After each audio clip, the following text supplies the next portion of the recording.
in the web lecture series, Redefining Gender, aims to create awareness and sensitization on varied perspectives on gender issues. I welcome Dr. E.S. Charles Ma'am, President, Dr. V. Prakash, Principal, Head of Department, Dr. Smita Verma Ma'am, and our speaker for the day, Ms. Madhura Sawant, and all the faculty members and students. Ma'am Madhura is an assistant professor at ILS Law College. She has completed her MPhil in Development Studies from Tata Institute of Social Sciences, Mumbai. Her research interests include gender migration, urban sociology, and sociology of law. The topic for today is Understanding Gender-Based Violence and Crime in India through the lens of intersectionality. In the 21st century, where we talk about women empowerment, surprisingly, the percentage of women in both parliament as well as police services is only 10%. We may have better laws and implementation and enforcement if we have more number of women participation to curb the gender-based violence and crimes against women. We are privileged to have with us our speaker for today, Ms. Madhura Sawant, to enlighten us on this topic. Thank you, ma'am. Please enlighten us with this topic. Thank you so much. Just before we hand it over to the speaker, the session will be divided into two parts. So we'll have about 20-25 minutes. We'll give it to the speaker to raise the question and answer and put forward her discussion. And then we'll have 15-20 minutes for Q&A. So any of the students, if you have any question answers, you have any doubts or comments or discussions, that'll be open towards the end. In case if you have any questions in between, then please feel free to post your questions into the chat box. We'll take it from the chat box at the end. So all the Q&A towards the end, and we'll have the discussion. So once again, a very warm welcome to Mrs. Madhura Sawant. Over to you. Please go ahead. Thank you for the introduction. And a very good morning to all the students and all the dignitaries present here today. Before I begin, I would like to thank Sawant sir for inviting me for today's lecture and giving me this opportunity to interact with the PG department of your college. Sawant sir is definitely one of the people I know who are very passionately dedicated, in sort of promoting social sciences and very passionately contributing to the subject. Yeah. So before I begin, since I had a discussion with Sawant sir as to what I can address, what I can address to today's class, and what topic the discussion should revolve. So I thought I'll introduce the perspective, the framework of intersectionality. And since 20 minutes is a very less time, okay, I'm prepared for a 40 minutes lecture, but I will cut it short. And another important thing I thought Sawant sir highlighted, we should begin with the importance of sociology as to why sociology. And also, like for instance, now I teach sociology in the law school, right? So it's a right subject. So why does a subject like sociology become important for, say, law students, communication students, media students, etc.? What is it that sociology brings in over here? Right. So I thought we can begin the discussion on these two aspects. Then I would like to talk about what is intersectionality and whether the framework of intersectionality is applicable in the Indian scenario. Right. So intersectionality is again a field that I'm recently exploring. Right? I'm trying to use that analytical framework in my work. So if you all also have any idea, if you are doing any work within intersectionality, please feel free to share your thoughts with me.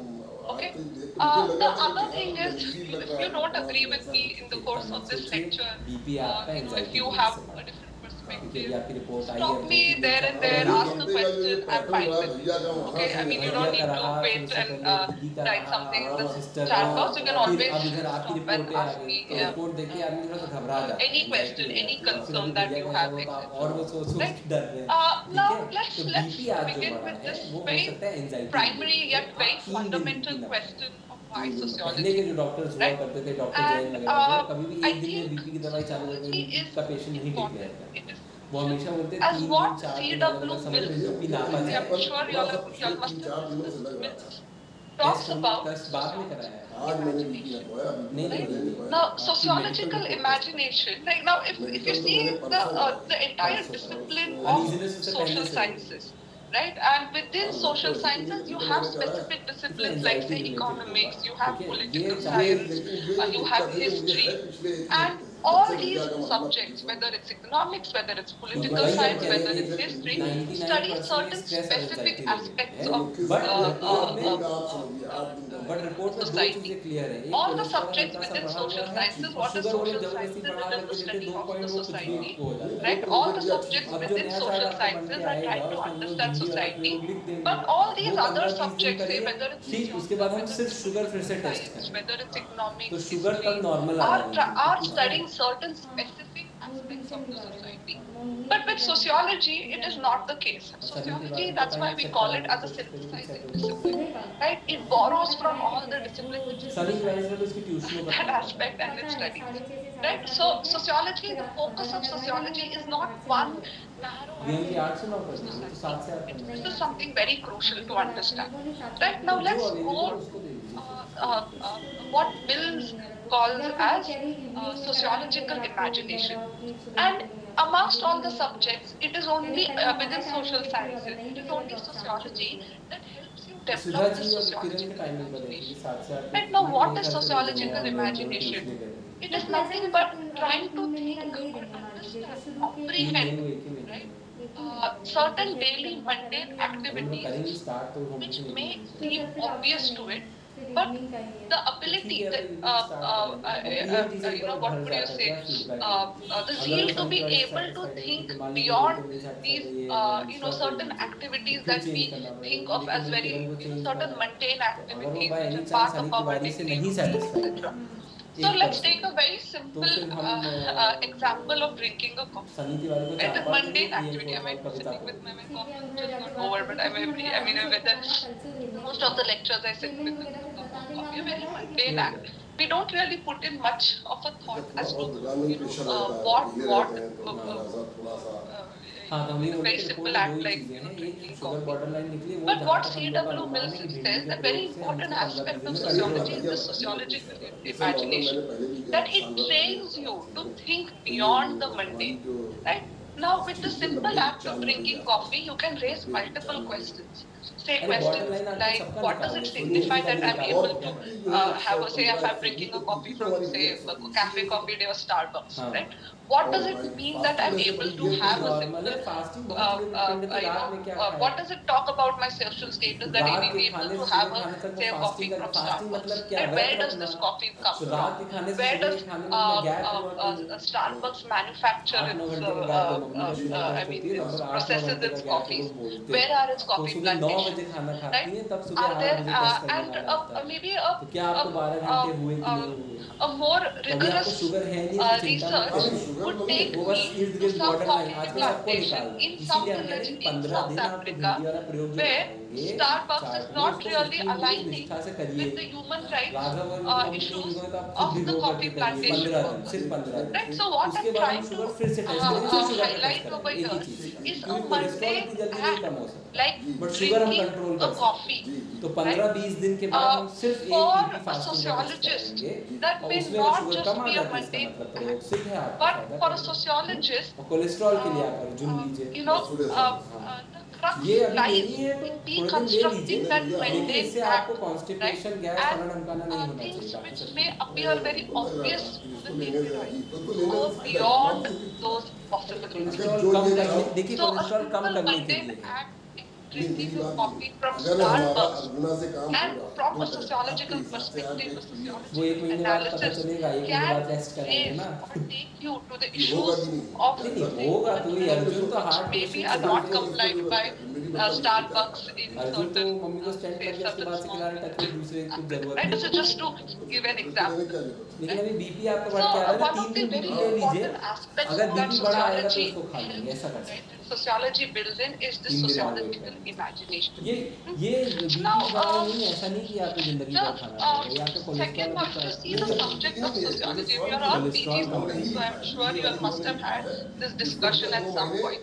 Right, amongst the many aspects that sociology studies, whether it's the social structures, whether it's the social institutions, sociology also studies certain social processes, right? The way the world is changing. The very understanding of sociology is that societies are dynamic, they're never static. Right? They're always moving, they're always changing.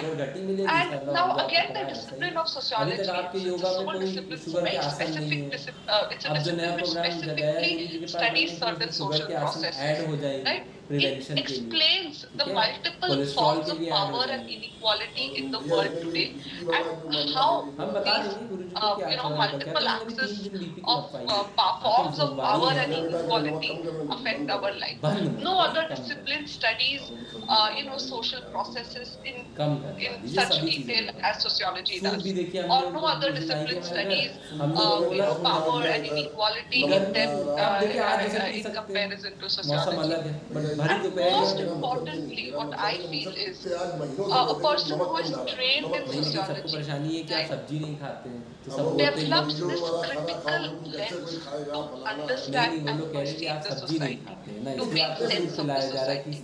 Right? So, within social sciences also, there will be many disciplines who are studying society, and sociology also studies the society. But the subject of sociology helps develop a critical lens, understand and comprehend the society. Don't just like, for instance, when this like take journalism, right? The aim of a journalist, right, is to whatever is happening in the society. The aim of the journalist is to report the exact findings to you in the society. Right, the journalist is not expected to use their own analysis to understand the certain events in the society. Right, you just have to, whatever you see, you have to report. But that is not the case with sociology. Right, sociology gives you that critical lens. Like I said, what may appear obvious right? It goes beyond that. Sociologist is interested to understand not what is happening on the stage, but rather what is happening behind the stage. Right? So and the way it understands, the way it comprehends social reality, and I think that is one of the most important aspects that one develops after being trained in sociology. So if somewhere you feel you don't have that critical lens, I think you should actually try to talk to your professors and see, like, ask them what kind of readings you all can read, adopt the lens of looking at. Now, this is one aspect of sociology. I feel what sociology really does and the importance of a subject like sociology. Now, since I teach in a college and I teach something very specifically to society in India, certain theories in sociology, research methodology. Now the question always comes that why does a subject like sociology become important for, say, law students, journalism, communications, etc. This is something which my students also, which I repeatedly ask, why do we have to study social sciences? Now, one of the important why you have to study social जब reality, like if you are going to deal or work with people, if you are going to be engaged in society, you need to have a good idea of what this is. Now, law is one thing, right? Law pass ho gaya. The legal aspects is one. And the social reality can be a different. It need not necessarily always be Arjun अभी side में खा सकते हैं. अर्जुन का कोई side effect नहीं है. अर्जुन आयुर्वेदिक है. are working in a synergy. Right? Law can speak a different language and social reality can be something completely different. Right? I'll give you a very simple example. Take the example of say dowry. The state said that taking dowry is an offense. I mean, if you are caught taking dowry, you will be criminalized. You all understand what dowry is, right? I mean, the idea of concept of dowry is yes, no, yeah. So, okay. Class is quite passive. Yeah. So, if the law says that taking dowry is an offense, you will be penalized if you are found taking dowry. Now, when the Dowry Act got amended, right, in 2005, there were certain state officials who were going from village to village.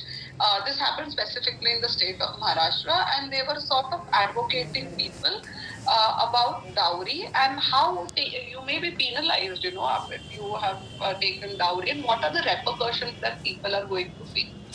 Now, most of the people are saying, ki, theek hai, the law might be saying that don't take dowry. I will be punished if I have been found giving a dowry. But most of the people said that we have no other choice but to give dowry. Like if I don't give dowry, right, my daughter is never going to get married. And for somebody like me, right, who comes from a lower strata of the society, who comes from a traditional or conservative society, it would be a big blot on my life that I was not able to marry off my daughter, right? So the law may say certain things, like the law may act very progressive. The law may act as an instrument of social change, but that need not mean that it is in synergy or it is in alignment of what the social reality is. Right? Are you seeing the situation over here?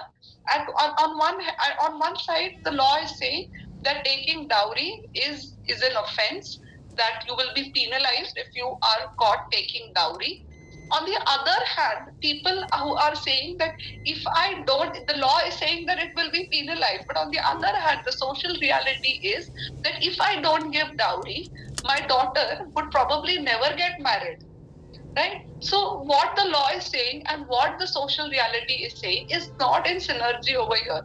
Right? And a subject like sociology bridges, or not just sociology, any subject within social sciences helps bridge this gap, right, between law and between what is the social reality. And time and again, right, if law has to act as an instrument of social change, if law has to take a progressive turn, right, it has to acknowledge what the social reality is. It can't sort of, divorce the social reality and work on its own. Take any case, right? Take the case of the issue of Sabrimala, right? When women were not allowed to enter the temple, when women protested that they want to enter Sabrimala. Now, at the end of the day, if you see the law in that case, right, the decision of the court, it took into consideration the value consensus of people. So law need not necessarily always act in a very progressive manner, right? Law need not necessarily always act as an instrument of social change, but law has to make sure it is in synergy, right, with the social reality. And a subject like social sciences, right, helps in bridging this kind of a gap. I will give you one more example. Now, there was this one plane crash, okay, in this one remote village. And after a few, after the plane crash, after a few hours, many people who started coming at that site and started stealing certain things from that site where that plane crash had happened.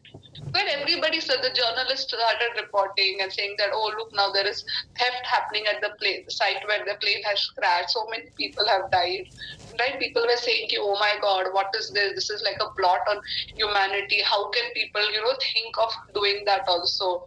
Right? So now the legal course over here took its the law took its own course, right? It termed people who stole on that site as theft, as robbery, whatever, etc. But now a closer look at this site, at this plane crash, where thefts were happening, right? This plane had crashed at one of the remotest area of that region. Okay, there were children dying due to malnutrition. Right, there was hunger. It had problems of severe, issues related to hunger, malnutrition, etc. Right. So now in this context, right, where that theft, that robbery has happened, it is helping a sociological analysis, right? Help raise issues like who are the people who are committing this theft, where are they coming from, why that crime is happening in that region, etc. So did you see what journalists did? The journalists just came, they reported what is happening in the site in the newspaper. That's it, right? In general, people who witnessed that site, they said, oh my God, this is so sad, what is happening. I mean, they sort of morally questioned people who were stealing in that region, etc. Right? Law took its own course, right? Wherever they thought that this action is breaching the legality, they termed it as illegal, right? Law has that monopoly of deciding what is legal and what is illegal. But a closer look of that reality, right, actually unfolds many other questions, right? Questions like, who are these people? Why are they robbing at that particular place? Where do they come from? Etc., etc. Right? So a subject like sociology helps sort of bridge the gap between, say, something, a more formalized course like law, and what is the social reality. I have this one of my friend now, she's practicing law, and she's somebody who was trained in sociology, and then after that she completed her law, and now she's a practicing lawyer. So I once asked her, like, has sociology really helped you, right, when you're practicing law? And she said, one thing that sociology gave me and differentiates me from other practitioners of law is that I have a more empathetic and a more humane understanding of the social reality. Right? Now, another aspect that sociology brings in, okay, is that it helps you to have a very neutral analysis of the society. Sociology is again a discipline which specifically studies social institutions like family, marriage, religion. It studies different aspects of culture. It studies what are norms, mores, folkways, right? Different types of folkways, mores you study in detail. But nowhere sociology makes a value-based, a moral-based judgment. If as a sociologist you are making a value-based judgment, a moral-based judgment, right, then somewhere your analysis is dicey. So sociology is that discipline which trains you to understand different aspects of a society without making any value-based judgment, right? Sociology studies religions in depth, sociology of religion. But sociology studies religion as a social institution. It is not really concerned that what the religion teaches, is it good or is it bad? No, it studies religion, that this is how this religion is. These are its whatever characteristics. This is how it functions. This is its social structure. This is the hierarchies that are present within the religion. But nowhere it makes a value-based judgment or morality-based judgment as to whether these teachings of a religion are good or bad, to what extent that religion has flourished, right? And I feel this kind of neutral analysis becomes very important in applied subject like, say, law, journalism, communications, etc. And that's why you can see many sociologists very actively working in legal firms, in many media houses, because it is a subject which trains you, right, to do a neutral analysis, or a non-value based, a non-morality based kind of an analysis of various social realities. So far, are we good? Would anyone like to add anything? Anybody? Anything? Okay, okay. Yes, anybody? Any comments? Anything? Anyone? Are you all, any comments? Anything you all want to add in? No? So interesting. What is a value-based judgment? Okay. Yes. So value-based, like for instance, now, see if I'm studying religion, okay. Now, if I start saying in my course, that A religion is good, B religion is bad, A religion is very violent, and it is, it is not really good. It is perpetuating a lot of violence. B religion is very nice. Okay, B religion is positive. C religion is sort of partly positive, and it is not very optimistic. Then this is a value-based judgment I'm making. So when I am studying religion, I'm not expected to, as a sociologist, I'm not expected to say what is good or what is bad. Right? I have to have a neutral analysis of even aspects as sensitive to people as religion. Right? So when I study religion, I should say, oh, this is the hierarchy within this religion. Right? This is what the religion does. This is how the religion got institutionalized. These are the major actors in this religion, etc., etc. I'm not really concerned with the tenets of the religion. Right? I can study the influence of the religion in the society, to what extent and how that religion has been perpetuated in the society, certain cultural aspects of that religion in the society. But in no way I am in place, right? Or in no way I am in the position of explaining or of making a statement whether the way that religion has been institutionalized is good or bad. And if I am doing so, then I am making a value-based judgment. Okay, I'll come back to it again if I'm not explained, because I want to come to intersectionality. That is the main crux of this lecture today. Otherwise, Saumil sir will have to invite me again if I don't reach to the crux of that of this today's talk. Now, okay.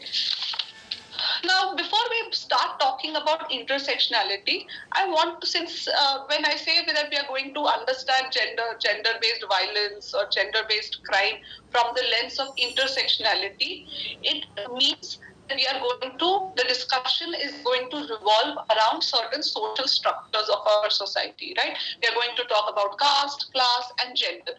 Now, whenever social structures, okay, come under the purview of discussion, there are certain aspects that we need to remember, and this is going to be, say, the perspective of my today's talk on intersectionality.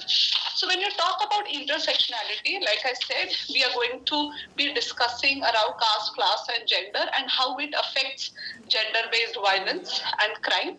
Now, we need to remember two things. A, that a society, listen to this extremely carefully, because this is going to be the perspective that I'm going to build up the concept of intersectionality on this. So if you have a problem with my perspective, you can always challenge it. Okay, I mean, I'll be more than happy with it. Now, for instance, society is composed of certain individuals. Right? We all agree with it. What forms the society? Individuals form society. Now, these individuals like us, you and me, our ancestors, our forefathers, collectively create a structure. Now, what do I mean by individuals form a society and individuals create a structure? Whether it's gender, whether it's caste, whether it's class, right? they are structures, they are social structures which are created by people. Okay, so caste is not fallen from the sky, right? Or the idea of gender is not fallen from the sky. We as members of the society have actively created, right, what are the norms that are going to be specific to caste, to gender, to class, certain aspects of religion, etc. Right? Nowhere things have fallen from the sky, right? It is people who have actively created these structures. So, a society comprises of the individuals, and individuals collectively create a structure. But the way individuals create the structure over a period of time, right, structures become beyond the individuals. That is the time when we start saying that since you belong to this particular caste, you are not allowed to take education. And somewhere people believe that, right? Since I belong to this particular caste, I am not, it is not my right to take education. I have to live a life of servitude. So the individuals are part of the society. For societies to function, collectively create certain social structures like caste, class, gender, religion, marriage, family, etc. And over the period of time, this structure, okay, become beyond the individual.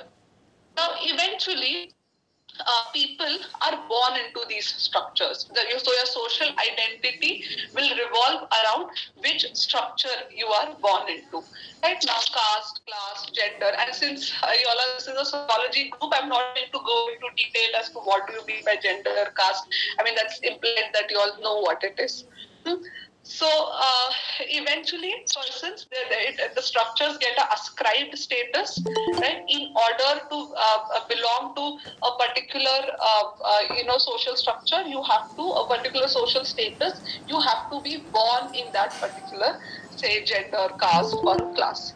So eventually, persons are born into this structure. And through the process of socialization, you become part of the structure. Now, when you are born into a particular caste, into a particular, particular gender, a particular class, you need to be taught, right? What are the norms of this caste? So, if I belong to a particular caste or a particular class, how am I supposed to behave? Right? What norms are validated by the society?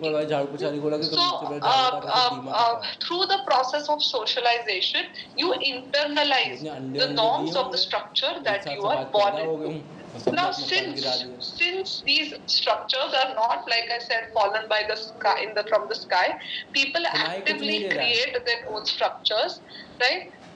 Through the process of socialization, you internalize the norms, values, beliefs of that particular structure, right? And you become part of that social system. Now, since these structures are actively created by people can recreate these structures, and at the same time, they can also perpetuate these structures.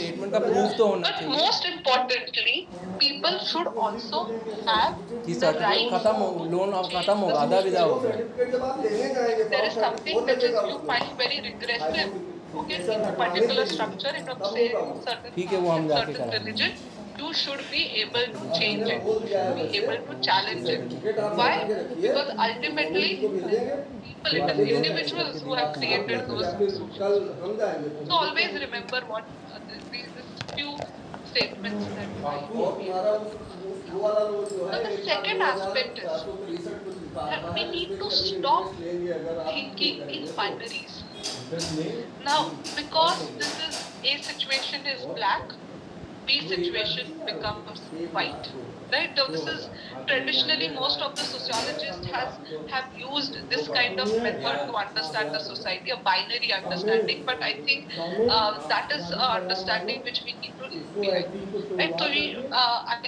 So let's not for today's discussion. Let's not sort of situate it into binaries, right? Because certain traits you associated with the rural areas, say these traits then become associated with the urban areas. Like, say for instance, rural areas are not progressive, urban areas are progressive, right? This is black, this is fine, right? Or another example would be, say in this situation, people have a modernistic thinking, so in this situation, people will have a very conservative. Right? So over the period of time, we have come to realize that the world is, the social realities is not sort of divided into binaries, right? Rather, things are in continuum with each other, right? You need to identify the gray area, right, within these binaries. So one of the important aspects that we are going to do is, we are not going to understand situations in binaries. Rather, we are going to understand situation is a continuum, right? Because this is good, this has to be bad. Social reality is never like that. Okay? Another aspect, just we have to stop looking at social realities into binaries. Now let's come to the framework of intersectionality. Now, the framework of intersectionality was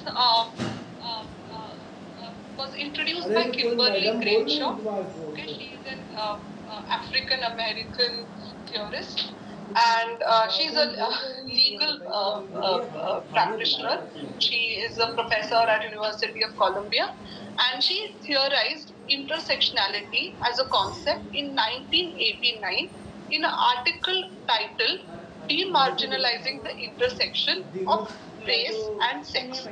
That was a black feminist critique of anti-discrimination doctrine, feminist theory, and anti-racist politics. Now, Crenshaw has basically introduced this theoretical framework to understand aspects like oppression, discrimination in the society, and how oppression and discrimination, like these certain aspects in the society, make you vulnerable, okay, to say gender-based violence or gender-based crimes. Now, I'll give you a very simple example, okay, to talk about intersectionality. Like one of my professors had once told, a good speaker is not the one who complicates things, but a good speaker, a good teacher is somebody who can simplify things, right? So the ability of a speaker, a teacher, lies in to be able to simplify things and not to complicate. I don't know if you have had this. It's a very preliminary discussion, right? So I don't know if you have had this discussion in the class. But whenever you talk about gender-based discrimination, violence, or oppression, my students have always asked me, right, ma'am, but this is not how it happens now. My experience is very different, right? You don't see caste-based oppression or gender-based oppression in cities, or you don't see caste-based oppression and gender-based oppressions are only in say rural areas. Or in my family, my family is very liberal. We don't really do gender discrimination. So I don't think that gender discrimination really persists or exists in the society. Right? You all you all at some point must have had this kind of a dilemma in your heads.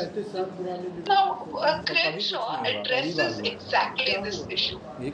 Now, Crenshaw says that the discrimination and the oppression that you will face will depend upon what is your social status in your society, right? So, depending upon your social status in the society, it is the kind of discrimination and oppression you will face in the society. So, for instance, okay, say one second.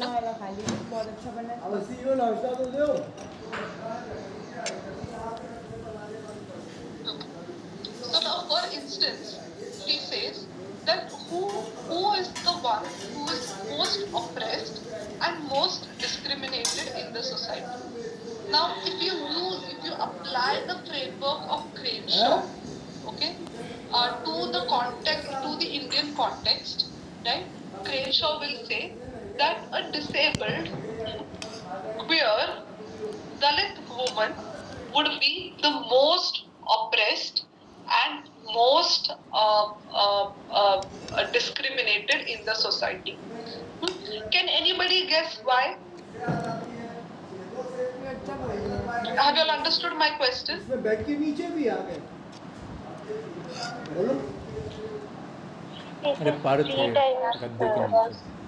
Yes, Jigyasa, can you elaborate? Being a woman, being a girl, being a girl from lower substrata, like caste, like Dalit, and third one was physically disabled. Right. So, do you see the multiple social identities which he belongs to? Right? They all fall into the social structures which are subordinated, which are deprived, which are marginalized. Right? So, what Crenshaw says that when you understand you could steal violence, right? When you have to understand, gender-based crimes, right? The multiple intersectionalities, the intersections of social identities becomes very important to understand the vulnerability of a person to a gender-based crime or gender-based violence. Right? So somebody who belongs to the lowest strata, belongs to the lower sex, belongs to a lower class, is a disabled person, not a ableist. Somebody who belongs to the queer, right, is somebody who will be more vulnerable to say gender-based violence. So what Crenshaw says is that when you understand gender-based violence, right, when you understand something like a rape, okay, a rape doesn't just become rape. Okay, wait, there's something in the chat box. Okay, I think I'll be a little bilingual because I didn't know I should have asked this in the beginning whether language is an issue. Sorry, my bad. Okay, so I'll just repeat again because I think the framework of intersectionality is very important.